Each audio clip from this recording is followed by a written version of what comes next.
तुम्ही फक्त राम म्हणा आणि तुम्ही राम म्हटल्यानंतर तुम्ही राम झाल्याशिवाय राहणार नाही. एकदा दिवाळीच्या सणाला नामदेवरायांना आठवण झाली.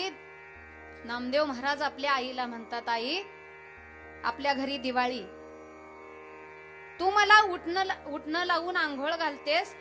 आई त्या देवाला कोण ग उठणं लावून आंघोळ घालेल? आईने सांगावं की तो देव आहे. बडवे येतील, देवाला पहाटे पहाटे आंघोळ घालतील. नामदेवरायांनी म्हणावं नाही, या वर्षी दिवाळीला देव आपल्या घरीच आंघोळीला आले पाहिजेत. तू मला जसं उठणं लावतेस तसं त्या देवाला उठणं लावायचं. तू मला जशी आंघोळ घालतीस ना तशी त्या देवाला आंघोळ घालायची. बालहट्ट. आईने सांगितलं, तुझी इच्छा आहे तर जा, देवाला बोलावून घेऊन.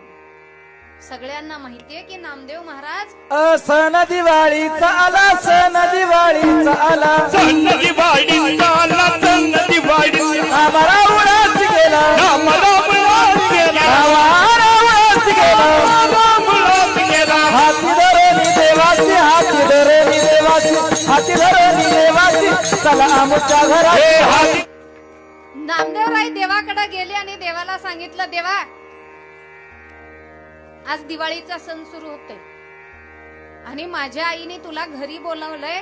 आज माझी आई तुला उठणं लावून आंघोळ घालणार आहे.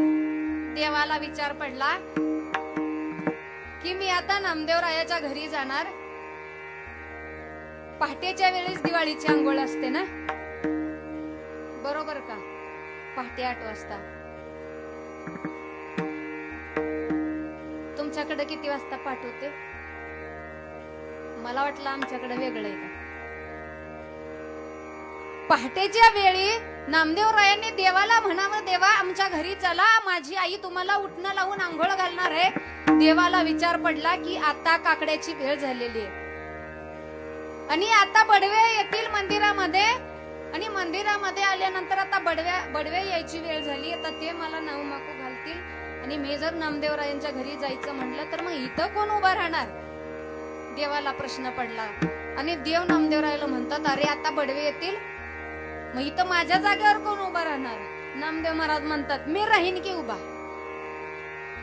नामदेवरायांनी करून सुद्धा दाखव, देवा मी राहीन की उभा. असाच उभा राहतो ना तू? समचरण दृष्टी विटेवरी साजरी, तू असाच उभा राहतोस ना? मी राहीन की उभा. आणि मग देवाने सुद्धा त्या नामदेवरायांचा हट्ट पूर्ण करावा. नामदेवरायांना आपल्या जागेवरती उभा करावं आणि त्या देवाने पाहावं की माझ्या जागेवरती माझा भक्त कसा दिसतो. म्हणजे देव एवढा उदार आहे की तो आपल्या भक्ताला आपल्या पदावरती, आपल्या जागेवरती